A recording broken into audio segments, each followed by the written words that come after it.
Hey Ash, how are you? Good, Ben, yourself? Yeah, not too bad. I'm checking out your knives. Are they working knives or are they just display? They were, back in the day, working knives. So my grandfather and my father used to use them. As you can see, they've worn down quite a lot. Yeah, they're more like toothpicks now, some of them. Yeah, they really are. Hey, I've had a bit of inspiration. I saw some of your pastrami the other day, and I've got a hankering for a Reuben sandwich. Lovely, that's a perfect thing for a Reuben sandwich. So what do you reckon, the Wagyu brisket one? Absolutely, yeah. It's all the Robben Island marble score 9. Oh, wow. Yeah, it's smoked on a low temperature for 12 hours, so it'll be perfect. Is that what makes it pastrami, the smoking, or is it the curing as well? Well, it's the pickling, then you rub the pepper on the outside, and then you smoke it on a low temperature for such a long time that you get that beautiful smoky flavour, but it's still nice and salty. Yeah, fantastic. Yeah. And because it's Wagyu, melt in your mouth. Oh, it's phenomenal. It is so good. Cool. You can see all that marbling through there. It's just going to fall apart. Yeah, wow. And really nicely, thinly sliced as well. Thinly sliced, but lots of it. Yeah. There you go. Thanks, Ash. If there's any left, I'll bring you some. Please. Thank you. Cheese time. Hi, Tanil. How are you? Good, yeah. How are you today? Oh, not too bad. I'm hoping you can help me out. Of course, yes. I am making a Reuben sandwich. Fantastic, yeah. And I'm looking for a really nice cheese.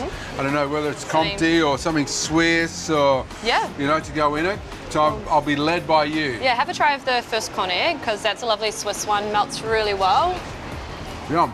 Yeah. It's a nice bit of funk to it as well. A little bit funky. Goes great with sauerkraut as well. Or Does it? chutneys and things like that. Well, yeah, I've got like a red cabbage. No, it's not. It's a cabbage, but it's got a little bit of beetroot through the ferment. So. Yeah, nice and earthy Yeah, flavours. so that might go really well. What else have you got? Comté would be great. Melts really well.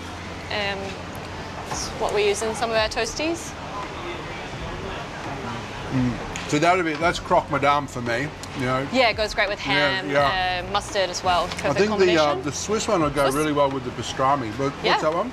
That's called first Konig. Yep. Yep. Oh, beautiful. We'll go with that. Okay, cool. Because I'm going to fry it in butter. So I've got to let the heat come through. It's going to be a very extreme Reuben. It's cool. Yeah, you only have one of these a week, these sandwiches. Yeah.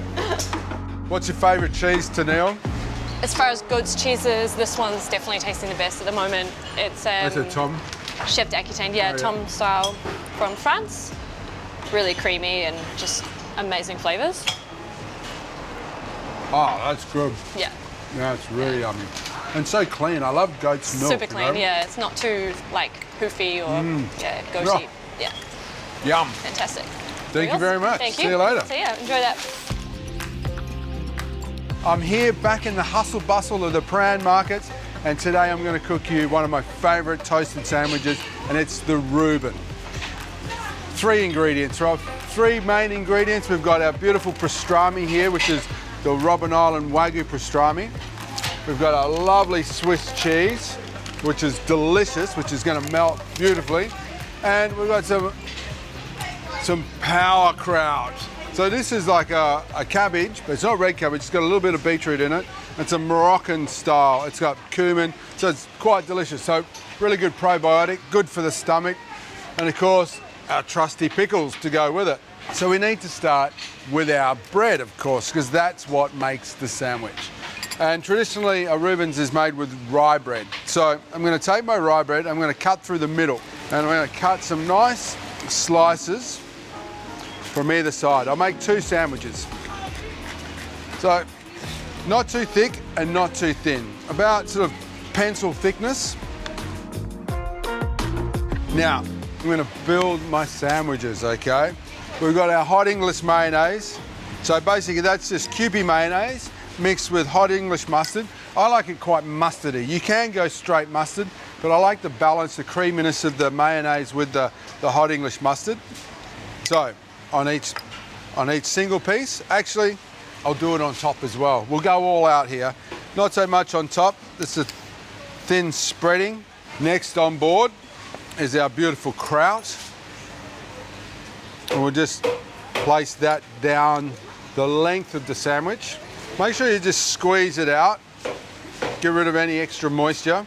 You don't want to make the sandwich soggy. So the sauerkraut is fermented. So what's happened is they've mixed it through with a percentage of salt, some spices. This one's got beetroot in it, which gives it that red color.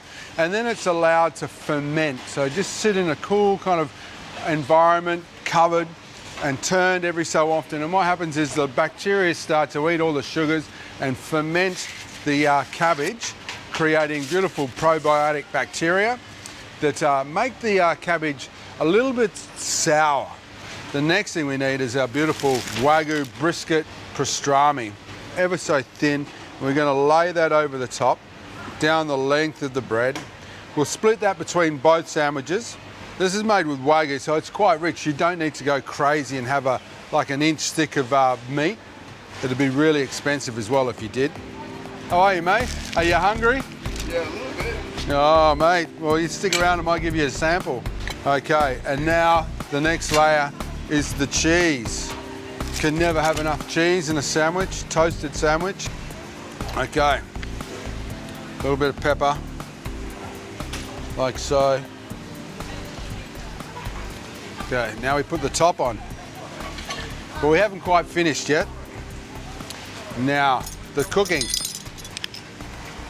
A little bit of butter in our pan, like so. Now, if you ever go to America and you have a sandwich there, they're always cooked in butter. Lots of it too. We just lower our sandwich.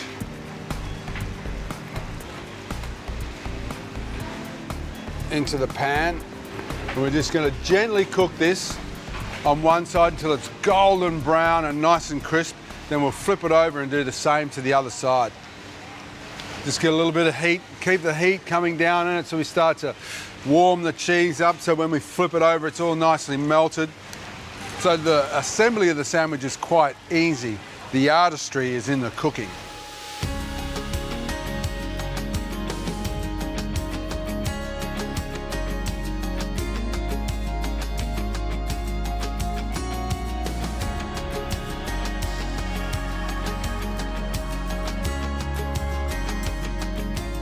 All right, let's have a look at this. Oh, that is hot. Let's clean this plate up. Now, we're going to take our sandwiches out and I'm just going to put them onto this absorbent paper to pick up any of the extra fat. So they're lovely and crispy and crunchy. And what I'm going to do is I'm just going to cut through them. Oh, look at that, oozy, oozy, oozy. Mate, you're gonna enjoy this sandwich, I think. Just a little bit of greenery on the side like so, if you want. And there we've got one, oh, that's a hot plate.